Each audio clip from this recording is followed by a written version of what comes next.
डूंगरपुर के सागवाड़ा नगरपालिका अध्यक्ष आशीष गांधी के खिलाफ कांग्रेस के पूर्व जिलाध्यक्ष दिनेश खोडनिया ने मोर्चा खोलते हुए फर्जी दस्तावेज के आधार पर पट्टे लेने का आरोप लगाते हुए हटाने की मांग रखी। इसके लिए उन्होंने कलेक्टर को ज्ञापन सौंपते हुए आपराधिक मुकदमा दर्ज कराने की मांग भी रखी। कांग्रेस के एआईसीसी सदस्य और पूर्व जिलाध्यक्ष दिनेश खोडनिया ने नगरपालिका सागवाड़ा के मनोनीत अध्यक्ष आशीष गांधी के खिलाफ मोर्चा खोलते हुए उसे अतिक्रमी मानते हुए झूठे दस्तावेज पेश कर जमीन हड़पने के मामले में हटाने की मांग रखी। खोडनिया ने बताया कि सागवाड़ा नगरपालिका के पूर्व अध्यक्ष नरेंद्र खोडनिया और उपाध्यक्ष मोहम्मद इस्माइल को नेशनल हाईवे पर पट्टे के मामले में दोषी मानते हुए निलंबित किया गया था। इसके बाद राज्य सरकार ने आशीष गांधी को अध्यक्ष पद का मनोनयन किया है। वो गैर कानूनी कार्रवाई है। आशीष गांधी का मनोनयन 9 अप्रैल को हुआ। उसके अगले दिन 10 अप्रैल को सागवाड़ा ईओ ने राज्य सरकार को रिपोर्ट भेजी है, जिसमें आशीष गांधी के पिता कुलदीप गांधी, पिता, माता, माँ और बहनों के 6 पट्टे लिए हैं। यह 6 पट्टे पूर्ण गैर कानूनी तरीके से लिए गए हैं।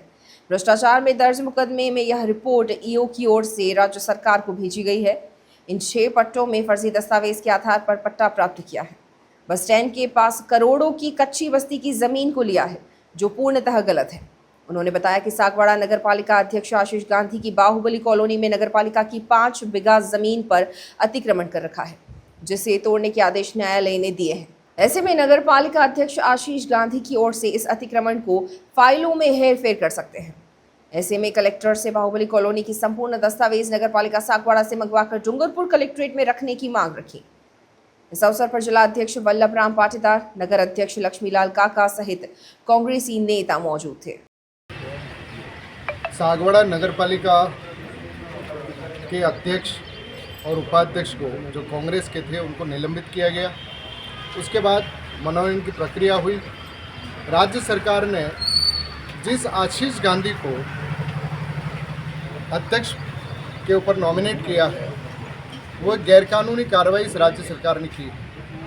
वो इसलिए कि हमारे कांग्रेस के उपाध्यक्ष मोहम्मद इस्माइल शेख को 69A के पट्टे के तहत कि ये गलत तरीके से लिया है, उसको मान करके और उनको सस्पेंड किया गया। कोई बात नहीं, लेकिन मनोनयन आशीष गांधी का हुआ। ये आशीष गांधी जो पार्षद है और उसके खिलाफ जिस दिन 9 तारीख को सस्पेंशन होता है और 10 तारीख को राज्य सरकार के द्वारा भ्रष्टाचार निरोधक के द्वारा सागवाड़ा ईओ ने राज्य सरकार को एक रिपोर्ट भेजी कि आशीष गांधी, उसके पिता, उसके जवाई, उसकी माँ, उसकी बेटी, उसकी बहन और उसकी बहू ने 6 पट्टे लिए सागवाड़ा के अंदर और 6 पट्टे गैर कानूनी तरीके से लिए हैं। ये इस जांच रिपोर्ट के अंदर हमने कलेक्टर साहब को दिया है। ये जांच रिपोर्ट आपके ईओ ने की है और 10 तारीख को भेजी है। तो दोहरा मापदंड इस सरकार का कि एक पट्टे के अंदर तो एक उपाध्यक्ष को सस्पेंड कर रहे हैं और 6 पट्टे करोड़ों की भूमि जिस आशीष गांधी ने ली उसको आप मनोनीत कर रहे हैं।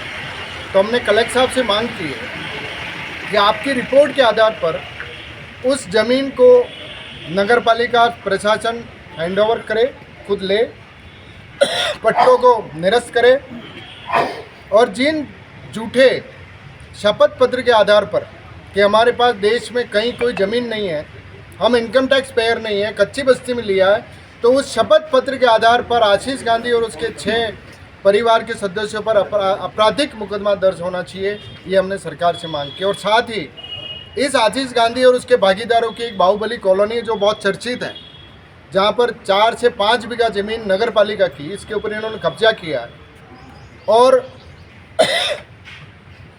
एसडीएम सागवाड़ा ने, इनकी सरकार ने जांच की है।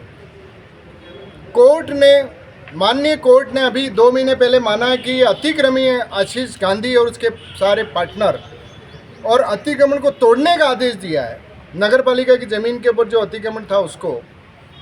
तो हमने कलेक्टर साहब से कहा है कि वो सारी बाहुबली कॉलोनी की फाइलें आप मंगवा लीजिए, क्योंकि उसके अंदर जो लेआउट प्लान फर्जी तरीके से बाजार के अंदर घूम रहा है, तो उस लेआउट प्लान और उस फाइलों को जो है ना ये हेरा फेरी करके सागवाड़ा की जनता का नुकसान करेंगे, तो हमने ये मांग रखी है उनके सामने कि वो 6 फाइलें भी कलेक्टर साहब अपने पास मंगा लें। जब तक आशीष गांधी चेयरमैन के पद पर बैठा है, सागवाड़ा की संपत्ति सुरक्षित नहीं है।